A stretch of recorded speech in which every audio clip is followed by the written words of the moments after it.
Buenas tardes, ¿cómo están? Soy el profesor Gustavo Torres, de nuevo. Grabo este video para ayudarlas con el texto, el proceso de lectura de Kenneth Goodman.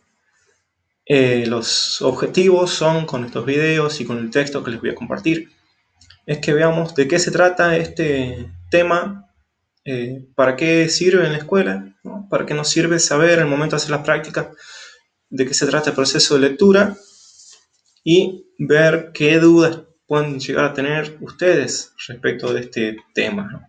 Para eso está habilitado el foro de consultas, ya saben, en Classroom. Así que bueno, vamos a ver el video. Es importante que ustedes vayan tomando notas y de lo que voy diciendo. En un momento van a tener que parar el video y volver a ver, porque durante el transcurso vamos a tener un par de ejercicios también. Bueno, como ya les había dicho, el autor que estamos viendo es Kenneth Goodman. Lo primero que nos dice Goodman, que el proceso de lectura es único. Hay muchas formas de escritura, pero hay un único proceso. ¿Qué quiere decir con muchas formas de escritura? Que la escritura, en primer lugar, es una invención social, cultural, por lo que en diferentes culturas ustedes van a tener diferentes formas de escribir. Pero, al igual que conducir un automóvil, el proceso de lectura es siempre el mismo. Para conducir un automóvil, nos dice él, necesitamos un conductor y un auto, ¿verdad? Bueno, de igual modo, para la lectura nosotros necesitamos un lector y un texto. Sin estos dos elementos no se puede producir la lectura. Entonces, tenemos que tener en cuenta tanto las características del lector como las características del texto, que son bien particulares, y también tenemos que ver cuál es la relación que se establece entre ellos. El lector tiene sus características, que en primer lugar tiene un propósito, encontrar sentido, significado a un texto. Ese lector tiene una cultura social, que ese tema ya lo vimos, que es donde él viene, cuáles son sus intereses y su forma de vida, ¿verdad? También posee conocimientos previos. Esto es muy importante a la hora de la elección de textos que proponemos en la escuela. Y también el lector tiene un control lingüístico, en mayor o menor medida, dependiendo del grado de desarrollo de su conocimiento sobre el sistema de la lengua, tiene un control lingüístico. Por otro lado, las características del texto, ¿cuáles serían? Bueno, el texto en primer lugar tiene una forma gráfica, ¿verdad? En el soporte que sea, decimos que hay un texto cuando lo podemos ver escrito en algún lugar. En primer lugar eso, después vamos a ver otras definiciones de texto. El texto también tiene cierta direccionalidad, que es de izquierda a derecha y de arriba hacia abajo. En nuestra cultura es así como se lee, ¿verdad? Por ejemplo, acá solo podemos leer: tu mirada es como un libro abierto, y yo no sé leer muy bien.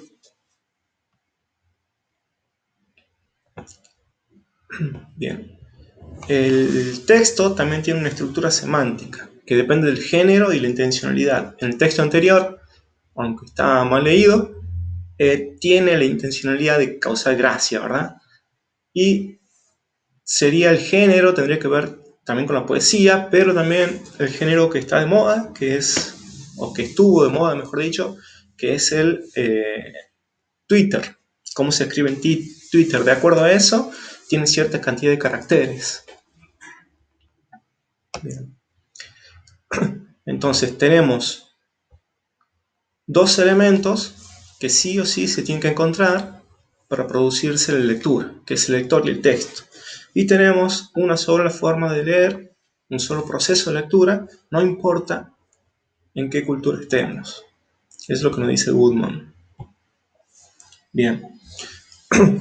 Entonces, entre ese lector y ese texto se producen transacciones. El texto también está escrito de acuerdo a cierta intencionalidad, ¿verdad? Para comunicar un significado. Y lo que el lector hace es un ejercicio por encontrar ese significado. Entonces, el texto tiene también ciertas estrategias sobre el lector para llevarlo en cierta dirección. Por eso hablamos de transacción, porque se producen diferentes comunicaciones entre un elemento y otro.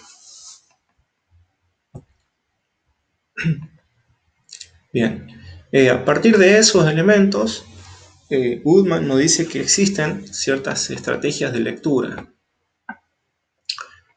Esas estrategias son el muestreo, predicción, inferencia y control.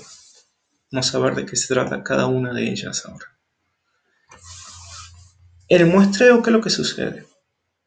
El lector selecciona con su vista ciertos índices que le pueden parecer importantes para conseguir el significado. Acá tenemos en esta imagen, por ejemplo, que es representativa, porque tenemos diferentes sujetos acá, ¿verdad? Pero la máquina selecciona uno. Bien, lo mismo hace el lector. Ve mucha información, pero selecciona ciertos elementos que le pueden ser útiles a la hora de conseguir el significado. Si vemos esta imagen, por ejemplo, con la sola mirada, ustedes ya que tienen ciertos conocimientos sobre literatura y sobre género, podemos ver a simple vista que ya se trata de una poesía. Y sin un poco más de atención, tendríamos que se trata de un soneto.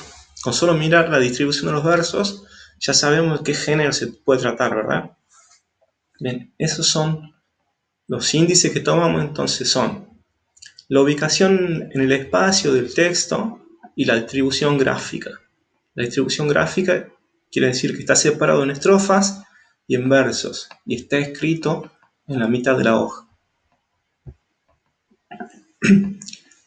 Bien, a partir de ese muestreo, de esa selección de elementos, se pueden predecir algunas cosas. Por ejemplo, el género, que ya lo dijimos. ¿Qué dijimos que es un soneto? Se puede predecir también la estructura de una oración. Siempre entendemos que lo más importante en una oración está al principio, ¿verdad? Porque ahí estaría el sujeto. Nuestra cultura tiene la estructura de una oración de esta manera. Entonces la estructura está primero el sujeto y al último el objeto o el predicado. En este caso, en la estructura de una oración siempre es así. Siempre tiene esa forma básica de acuerdo a nuestro sistema de escritura. También se pueden producir la predicción de la forma de las palabras. Por ejemplo, acá se entiende lo que dice, ¿verdad? Pero falta una letra. Entonces los índices que tomamos son el principio y el final de la palabra. Y ya sabemos qué es lo que dice, no importa si falta una letra. ¿Bien? El significado del texto es el mismo.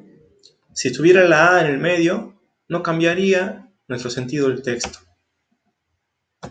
Bien, a partir de esa estrategia, los lectores pueden completar información.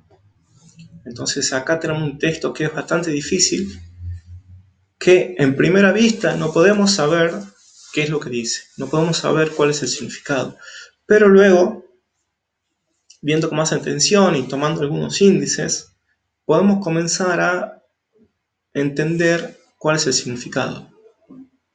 Seguramente a algunos de ustedes no les va a costar nada entenderlo, a otros les va a costar muy poco, pero todos van a llegar finalmente al significado. ¿Por qué? Porque hay algunas cosas que sí se entienden. Por ejemplo, hay unas letras, ¿verdad? Tenemos separación de palabras. O sea, la primera inferencia que hicimos, ¿cuál es? ¿Qué es un texto? ¿Cómo sabemos que es un texto? Por la forma gráfica. Tenemos, o estamos viendo, que tiene una distribución en el espacio, que sería en la hoja, de determinada manera, que puede ser un cuento, puede ser una noticia. Bueno, noticia no, porque no tiene título, pero sí puede ser un texto de alguna manera. También vemos que hay algunas comas y algunas letras, algunas palabras completas, que son índices que nos van haciendo inferir algo. En este caso, el verdadero significado del texto.